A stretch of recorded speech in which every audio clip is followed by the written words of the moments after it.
just had a plane go by. We're at Plaza Espana, and I say we because I'm with my new friend Andres. Hi. Andres has been watching some of the YouTube videos and reached out and said, hey, I can show you some pretty cool parts of Guatemala City if you want. So I said, sure. Nothing like coming with a local. So we're at Plaza Espana. One of the things he showed me here that I probably wouldn't have noticed is we have on four corners here, we have four banks. 1, 2, 3, 4, and this Plaza Espana monument has actually been in 3 different places for different parts of the city's history, and actually this is kind of in a circle, and we have exactly where we believe this is north, and of course east and south and west. So it's a great part of the place to see. Do you consider this the center of the city or no? No? Okay. Well, anyway, yeah. So we're beginning our day here in another adventure, showing you a little bit of Guatemala City, and again, we're at Plaza Espana here. What zone are we in? Zone 9. This is Zone 9. So this is really my first real experience in Zone 9, other than being on the Reforma, which kind of splits 9 and 10. So yeah, new experience here, Zone 9, with Andres today. First time on what do you call it? Transport? Transmetro. So we're gonna get on this. So we're here at Plaza Espana. We're gonna take the metro here to Banco de Guatemala. Start our day there.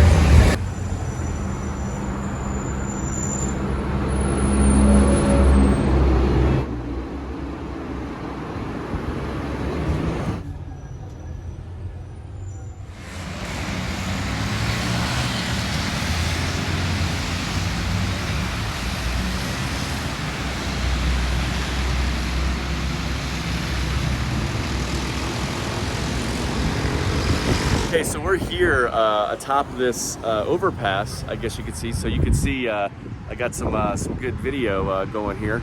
But we're in Zone 1, and right behind me there, this building, really cool, actually very artistic architecture. That's the Bank of Guatemala. And anyway, and then behind me here, these two buildings, you'll see this is the Palacio De Justicia, right? And that's the Palace of Justice. And it's really basically their Supreme Court here in Guatemala. And actually, so both of those buildings here actually are part of the Supreme Court here in Guatemala City. And then, of course, behind me, this is a beautiful fountain. And Andres was just telling me over here that this fountain is known as the Fountain of Peace. And it was put there after the Civil War in Guatemala, which took place in the 1960s. Behind me here, this is the municipal building. This is basically where the city government of the city of Guatemala does its business, if you will. And so we got a lot going on. And if you look way back in the distance behind me there is a bridge. I'll get a little closer up for you, but there's a bridge there. Looks like a really kind of an old bridge, but that's where a train goes over. So this is just a nice spot. I actually probably would not have considered coming up to this bridge if it wasn't for Andres. He saw me pulling out my video camera down there and said, Francisco, you got to go upstairs. It's a much better view. You can see everything. So that's why you bring a local with you. Thank you, Andres. But a very important part of the city. A lot going on right here.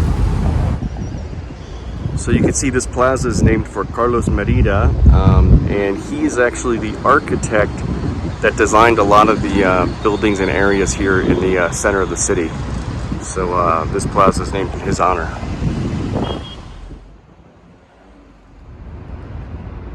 So we're next to the Bank of Guatemala, and here is a huge photo of what would be 1 quetzale in print money, but you can't get that in print money anymore. It's only a coin. But this is the Museo, how do you pronounce this?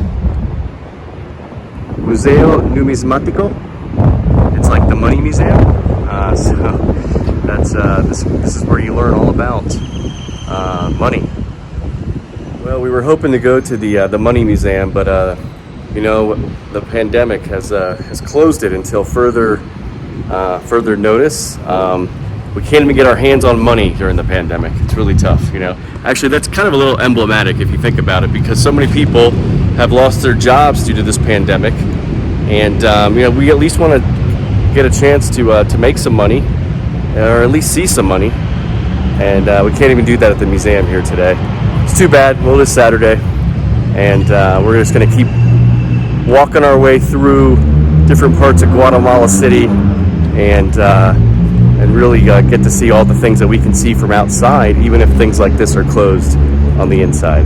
So one of the things that Andres was telling me that is quite interesting here at the Money Museum, Museo Numerístico. I don't know if I said that right. But there's a sword inside that was owned by one of the early presidents of Guatemala. That's actually made of all sorts of gold and money and all sorts of things. So I'm going to get a little bit more of the story on that soon and later, but that would be an interesting thing to see here at this museum. This is the Ministry of Finance.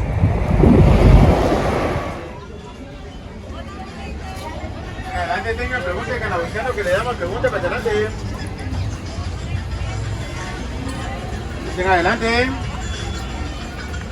So this is kind of like a flea market.